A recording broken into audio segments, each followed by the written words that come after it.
that doesn't look like the 400Z, I don't know what does. Let's see what we can do about it. Hello, and welcome to another episode of Old Busted Hotness. Today's episode is brought to you because it's my kid's birthday.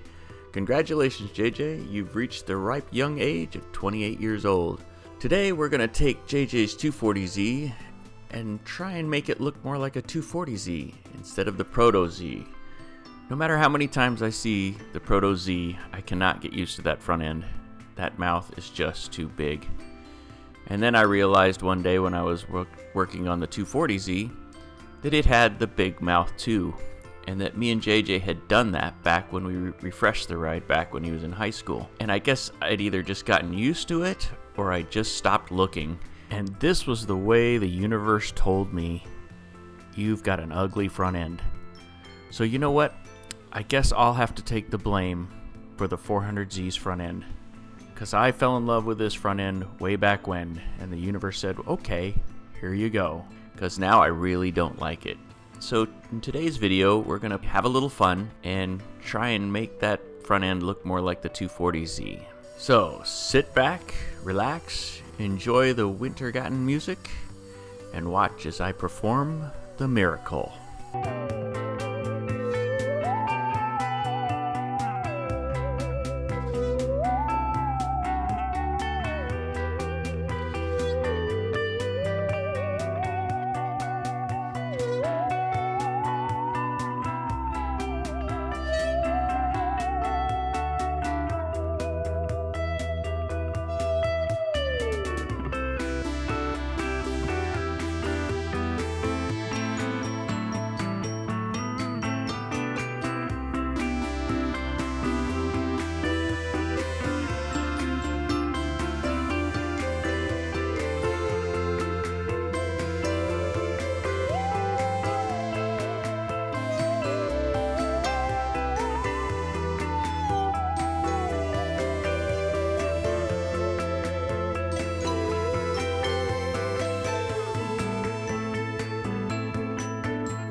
So, what do you guys think?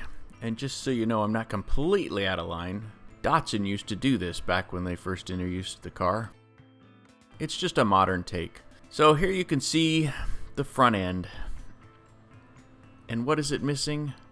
Of course, it's missing the bumper. Look at that! So much better. And then you can even go as far as to say in California, where they just made everything streamlined, we can go to this version. And to all the aftermarket manufacturers, why not just make a bumper with a bumper on it? One piece, same color, everything. Thanks for watching. See you later.